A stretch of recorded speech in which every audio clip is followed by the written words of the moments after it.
Hello students. Class 11th accountancy में हमारा unit number 2 चल रहा था, जिसमें हम आपको बेसिक अकाउंटिंग प्रिंसिपल या अकाउंटिंग कंसेप्ट के बारे में हम आपको बता रहे थे, जिसमें हमारा बहुत सारा अकाउंटिंग कंसेप्ट जो है हमने कवर कर लिया है। तो आज हम जो पढ़ाई करेंगे वो है आपका रेवेन्यू रिकग्निशन कंसेप्ट या रेवेन्यू रियलाइजेशन कंसेप्ट, और हम आज बात करेंगे आपका मैचिंग कंसेप्ट के बारे में। तो हमने अब तक जो कर लिया है लास्ट के वीडियो में वो है आपका going concern concept, consistency concept, accrual concept, business entity concept, money measurement concept, accounting period concept, cost concept या historical cost concept and dual aspect concept. तो यहाँ तक हमने कर लिया है। आज हम अकाउंटिंग कंसेप्ट में जो है रेवेन्यू रिकग्निशन कंसेप्ट या रेवेन्यू रियलाइजेशन कंसेप्ट के बारे में जानेंगे और मैचिंग कंसेप्ट के बारे में जानेंगे। तो ये सब जो कंसेप्ट है वो बहुत ही ज़्यादा इम्पॉर्टेंट कंसेप्ट है, सबका सब, सारा का सारा। इसको जाने बगैर आप कोई भी अकाउंटिंग नहीं कर पाओगे। तो इसको चलिए हम समझते हैं। आज जो आपका टॉपिक है रेवेन्यू रिकग्निशन कंसेप्ट या रियलाइजेशन कंसेप्ट। कहता है, देखिए नाम से ही पता चल रहा है, रेवेन्यू का मतलब हो गया यहाँ पर इनकम, रिकग्निशन यानी पहचान कब होता है, रेवेन्यू का पहचान कब होता है, कब आप ये समझोगे या ये सोचोगे कि हाँ हम रेवेन्यू यानी मेरा इनकम हो गया है, किस पॉइंट ऑफ टाइम पर, किस समय में आप को ये पता चलेगा कि हाँ मेरा हम रेवेन्यू कमा चुके हैं। एक सिंपल सा हम आपको एग्जाम्पल से इसको हम समझाएंगे। देखिए, एक कस्टमर है आपका, ये आपका एक कस्टमर है और ये है दुकानदार। ये जो है राशन का दुकान है, मान लो ये बिजनेस है, राशन का दुकान ये बिजनेस है। सिंपल सा हम आपको सिंपल तरीके से समझाएंगे। अब देखिए क्या होगा, थोड़ा सा और स्पेस ले लेते हैं। बिल्कुल घरेलू लैंग्वेज में आपको हम समझाएंगे। सबके घर पे राशन आता है, ये है बिजनेसमैन और इसका दुकान जो है वो राशन का दुकान है, और ये कौन है, ये है कस्टमर, ये जाकर के वहाँ से सामान परचेज करेगा, खरीदेगा। तो आप यहाँ पर according to revenue recognition concept के मुताबिक हम समझाएंगे कि ये जो है बिजनेस अपना रेवेन्यू कब रिकॉग्नाइज कर ले, इनकम कब मान ले, इसको हमको इसके पॉइंट ऑफ व्यू से हमको सोचना है। अब मान लो एक कस्टमर है, आपके घर पे क्या होता है कि महीने के अंत में क्या होता है कि राशन का ज़रूरत पड़ता है। तो सबसे पहले घर पे क्या होता है, एक लिस्ट प्रिपेयर होता है कि क्या क्या सामान जो है वो घटा हुआ है।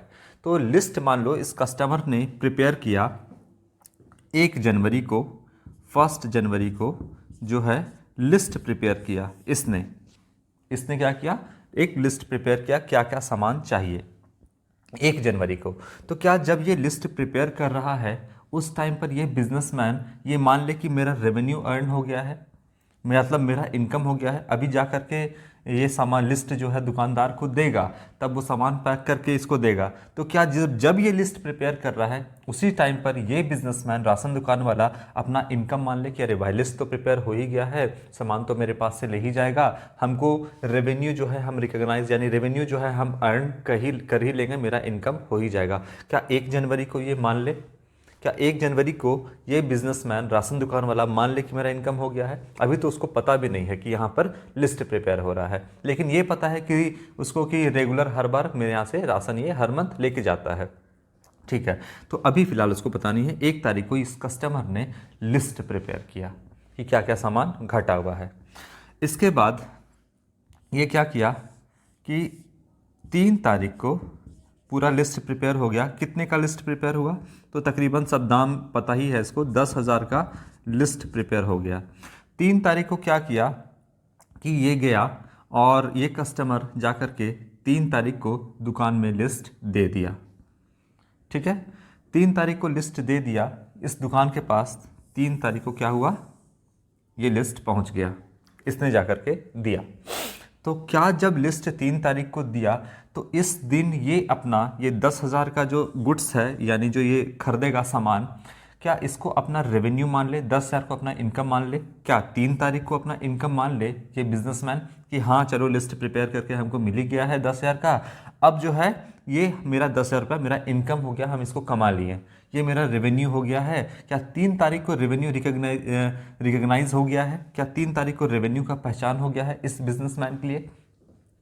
आगे बढ़ते हैं। 3 तारीख को पहचान अभी नहीं हुआ है क्योंकि अभी क्या है, लिस्ट इसको दिया गया है। इसके बाद 3 तारीख के बाद 4 तारीख को, 4 जनवरी को क्या हुआ कि इसने सामान पैक करना शुरू कर दिया, थैला में या जो भी आपका कार्टून होगा उसमें सामान पैक करना शुरू कर दिया इस बिजनेसमैन ने। राशन का दुकान था, सामान पैक कर रहा है, कितने तारीख को? 4 तारीख को ये सामान पैक कर रहा है। तो क्या जिस दिन सामान पैक कर रहा है उस दिन रेवेन्यू रिकॉग्नाइज हो गया इसका, यानी रेवेन्यू का पहचान हो गया? क्या ये 4 तारीख को जब सामान ये पैक कर रहा है तब मान ले कि हाँ 4 तारीख को मेरा रेवेन्यू यानी हमने 10,000 रुपया कमा लिया है? क्या 4 तारीख को मान ले? 4 तारीख को नहीं। इसके बाद क्या हुआ कि 5 तारीख तक आपका सामान जो है 5 जनवरी तक सामान पैक हो गया है। इसके बाद पैक होने के बाद 6 तारीख को, 6 जनवरी को इसने क्या किया, कॉल किया इस कस्टमर को कि आपका सामान जो है वो हो गया है, क्या हम आपको डिलीवर्ड कर दें, क्या हम आपको सामान भेज दें? ये बोला कि एक दिन रुक जाइए। तो 7 तारीख को रुक जाने को बोला कि हम 8 तारीख को डिलीवर्ड कर देंगे। क्लियर है बात? तो 7 तारीख को स्टे है, मतलब स्टे करेगा मतलब कि रुक गया है, 7 तारीख को नहीं करेगा। 8 तारीख को क्या हुआ, 8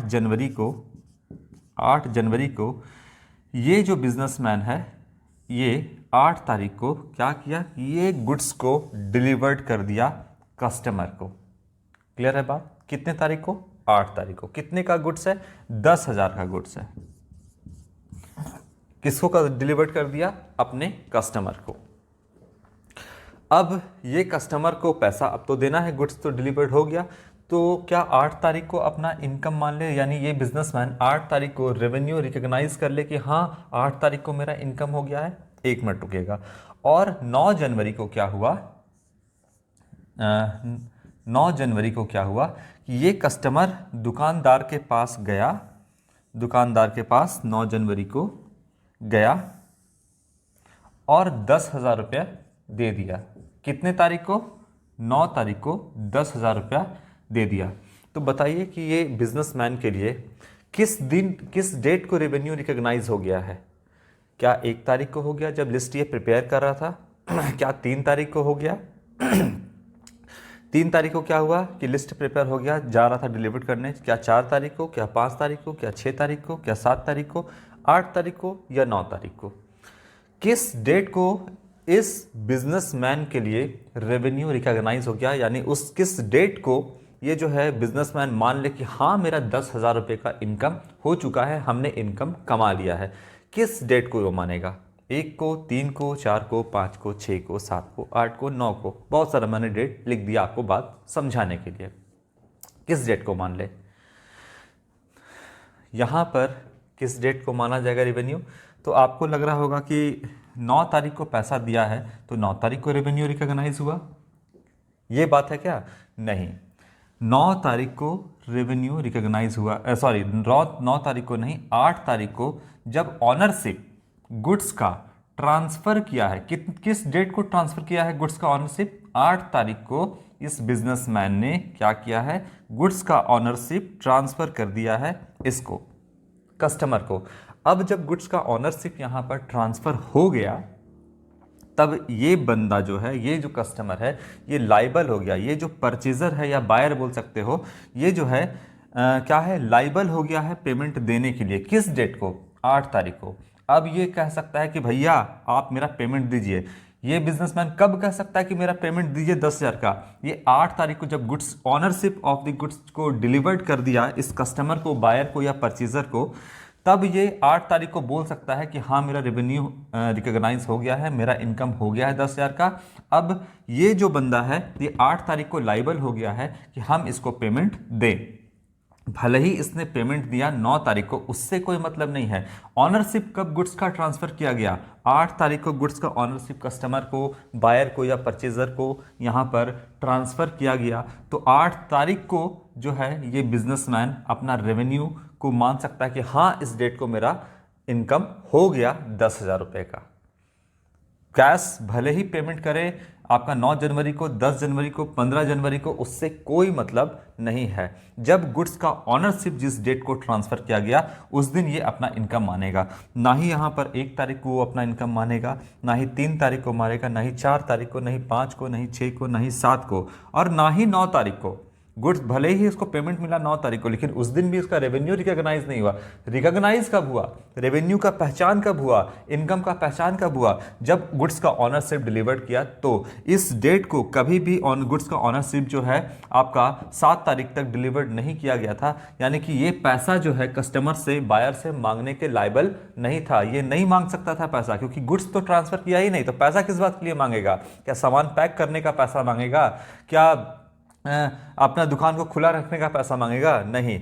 कब पैसा मांगेगा? जब जो है अपना गुड्स को, ऑनरशिप को ट्रांसफर किया, तब जो है इसका रेवेन्यू रिकॉग्नाइज हो गया। हाँ भैया, हमने आपको जो है गुड्स वो दे दिया है, हमने आपको सामान डिलीवर्ड कर दिया, अब आप हमको पैसा दीजिएगा। और ये 8 तारीख को पैसा मांग सकता है, और 8 तारीख के बाद कभी भी पैसा वो मांग सकता है, क्योंकि अब ये लायबल हो गया है पैसा मांगने के लिए। इसलिए रेवेन्यू कब रिकॉग्नाइज हुआ? 8 तारीख को यहाँ पर। तो क्वेश्चन में आपका क्या दिया रह सकता है? बहुत सारा डेट दिया रह सकता है, और यहाँ पर आपको कहेगा कि 8 तारीख को गुड्स का ऑनरशिप जो है वो डिलीवर्ड किया गया है, तो आपको 8 तारीख को इनकम मानना होगा। यहाँ पर मान लीजिए क्वेश्चन बोल देगा कि आप 5 तारीख को मानकर इनकम मान लिए, या 6 तारीख को इनकम मान लिए, या 3 तारीख को अपना इनकम मान लिए, या 9 तारीख को अपना इनकम मान लिए। तो हर कंडीशन में अगर डेट आप गलत रिकॉर्ड करोगे तो अल्टीमेटली आपका जो रिजल्ट है वो भी गलत हो जाएगा। इसीलिए डेट जो है आपका हमेशा रेवेन्यू कब रिकॉग्नाइज हुआ है, तो अब 8 तारीख को इनकम उसका हुआ है। अब 8 तारीख को 10,000 रुपये एज ए इनकम के तौर पर अपने बुक्स ऑफ अकाउंट में रिकॉर्ड करोगे। क्लियर है बात? तो ये कहता है आपका रेवेन्यू रिकॉग्निशन कंसेप्ट या रियलाइजेशन कंसेप्ट। तो इस बिजनेसमैन के लिए रेवेन्यू यानी इनकम कब रिकॉग्नाइज हुआ, कब उसका पहचान हुआ? यहाँ पर 8 तारीख को। क्लियर है बात? सीधी सी बात। अब एक बार पढ़ लेते हैं। Revenue is earned by sale of goods और बाय प्रोवाइडिंग अ सर्विस। तो यहाँ पर रेवेन्यू कब होता है? रेवेन्यू इज अर्न्ड कब अर्न होता है? तो सेल ऑफ गुड्स, जब आप सामान को बेच दिए तब, या आपने सर्विस दिया तब जो है वो रेवेन्यू अर्न आप करते हो, आप इनकम जो है वो कमाते हो। Revenue is deemed to be realized when ownership of the goods has been transferred to the purchaser. रुकिएगा, यहाँ पर क्या कहता है कि revenue is deemed to be realize. कब रियलाइज होता है रेवेन्यू? जब कहता है कि ऑनरशिप ऑफ द गुड्स, यहाँ पे ऑनरशिप ऑफ द गुड्स जब ट्रांसफर करिएगा जिस डेट को, है ना, 8 तारीख को यहाँ पर, has been transfer to the purchaser, जब ट्रांसफर कर दिएगा आप परचेजर को, and when he has legally become liable to pay the amount, और जब वो लीगली लाइबल हो जाएगा अमाउंट पे करने का, ये जब ये लीगली लाइबल हो जाएगा अमाउंट पेड करने का, तो उसको क्या हम बोलेंगे? रेवेन्यू रिकॉग्नाइज हो गया। It should be remembered that revenue recognition is not related with the receipt of cash. ये किससे? कैश रिसिप्ट कितना को हुआ? 9 तारीख को कैश रिसिप्ट हुआ, तो इससे कोई मतलब नहीं है। रेवेन्यू जनरेट यानी रेवेन्यू रिकॉग्नाइज कब हुआ? 8 तारीख को। तो यहाँ पर 8 तारीख को यहाँ पर कहेगा ये बिजनेसमैन कि हम 8 तारीख को अपना रेवेन्यू रिकॉग्नाइज कर लिए हैं, रेवेन्यू अर्न कर लिए हैं। ठीक है, बाकी किसी भी डेट को नहीं। तो सिंपल सी बात समझ लीजिए इतना। ये कहता है आपका रेवेन्यू रिकॉग्निशन या रियलाइजेशन कंसेप्ट।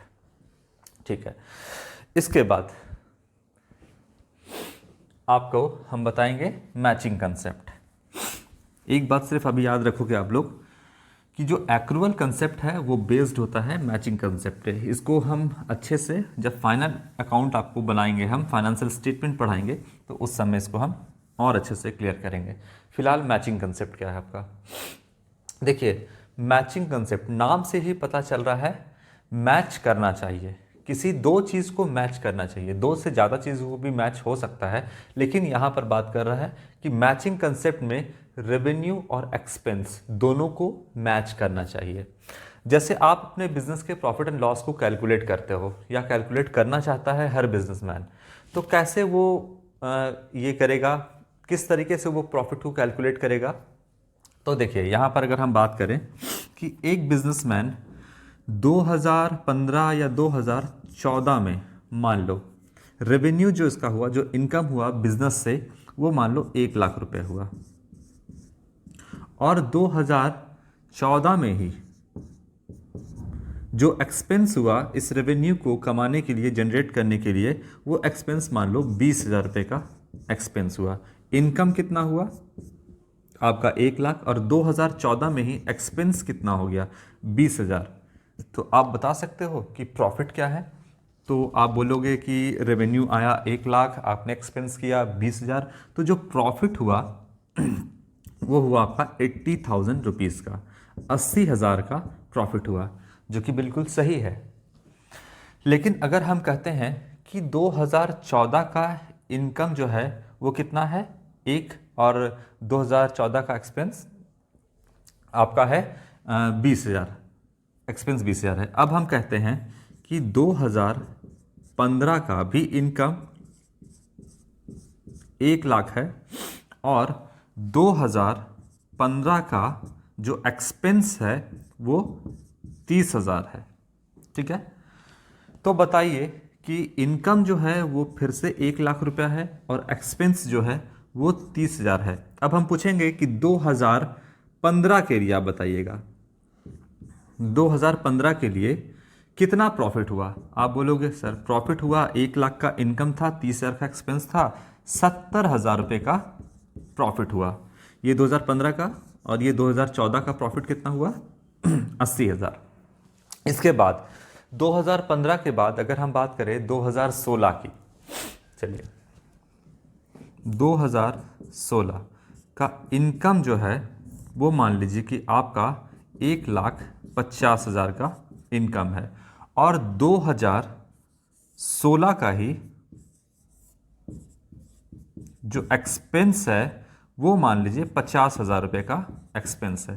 तो बताइए कि प्रॉफिट कितना हुआ? प्रॉफिट जो हुआ वो आपका 1 लाख रुपए का प्रॉफिट हुआ। क्लियर है? तो देखिए ना, आपका यहाँ पर जो इनकम है और जो एक्सपेंस है वो दोनों मैच कर रहा है, दोनों एक ही ईयर का है, और यही होना भी चाहिए, यही मैचिंग कंसेप्ट कहता है। अब अगर हम आपसे पूछें, आपको हम यहाँ पर दिखाएं, बोलेंगे कि देखिए 2014 का जो इनकम है वो 1 लाख का है, और 2015 का जो एक्सपेंस है वो 30,000 का है। तो बताइए कि 2014 में प्रॉफिट कितना हुआ? तो आप बोलोगे सर 1 लाख माइनस 30,000 तो 70,000 का प्रॉफिट हुआ। क्या आप सही कह रहे हो? आप बिल्कुल गलत कह रहे हो, क्योंकि आप किसी भी साल को किसी भी साल से कंपेयर नहीं कर सकते। आप 2014 के इनकम को 2015 के एक्सपेंस से कंपेयर नहीं कर सकते। कहाँ मैच कर रहा है?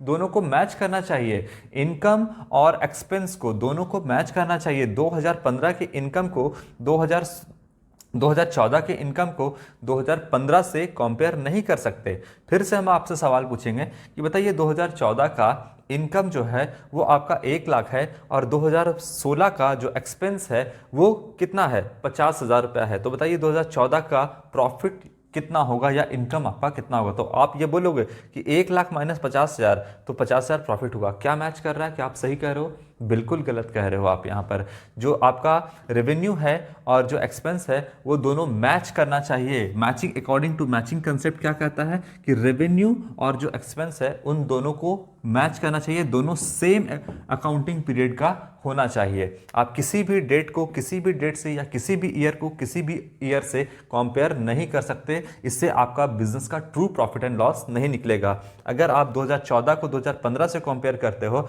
तो यहाँ पर 70,000 का प्रॉफिट आएगा। अगर मान लो 1 लाख का इनकम, 30,000 का एक्सपेंस, 2014 में कितना का इनकम 1 लाख का, और 15 का एक्सपेंस कितना 30,000 का, तो आप बोलोगे 70,000 का प्रॉफिट, यहाँ पर 70,000 का प्रॉफिट जो है वो आपका 2014 में हो रहा है। क्या आप सही कहोगे? बिल्कुल गलत होगा।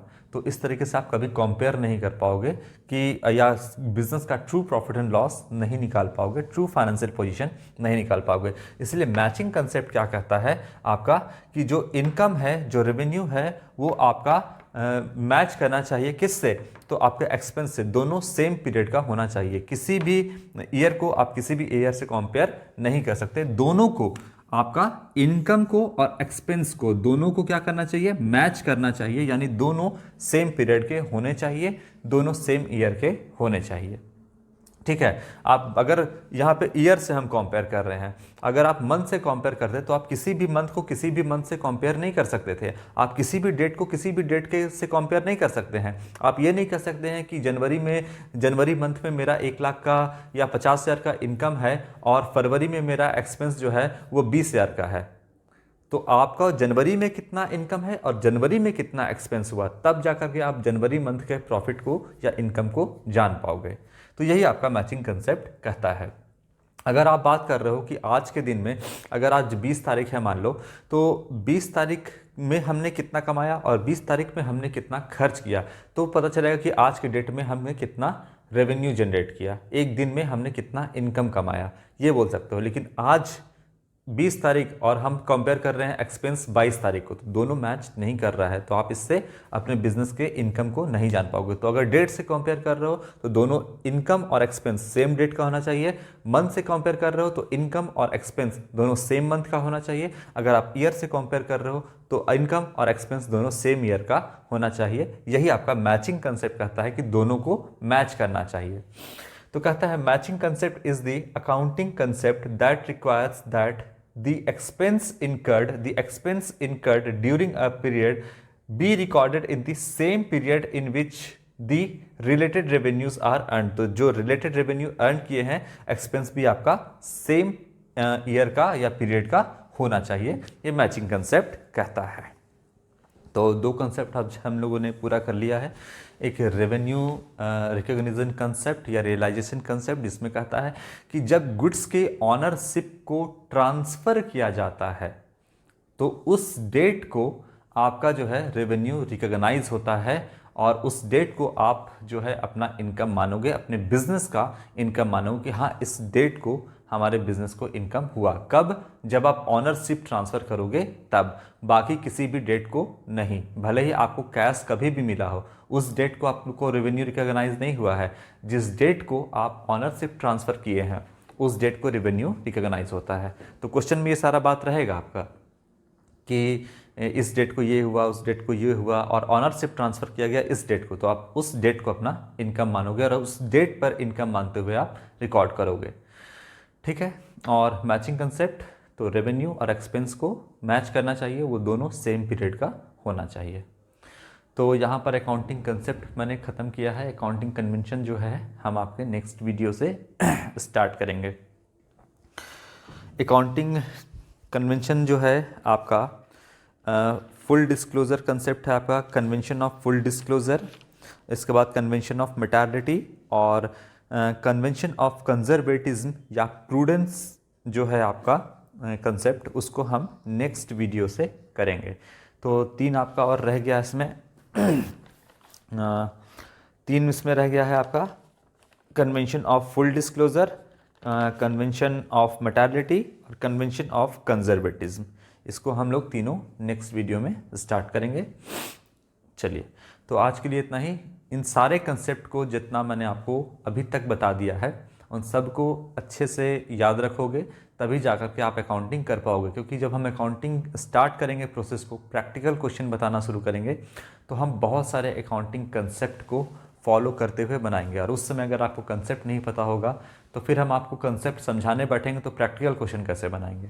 इसीलिए जहाँ तक मैंने बता दिया है वहाँ तक आप एकदम रिमेंबर रखोगे, अपने मेमोरी में रखोगे सब चीज़, कि जब आपको हम समझाएं, अगर हम बोले revenue recognition concept, matching concept, तो एक बार में माइंड में आपका आना चाहिए कि इसका क्या मतलब होता है। ठीक है। तो आज के लिए इतना ही। Thank you.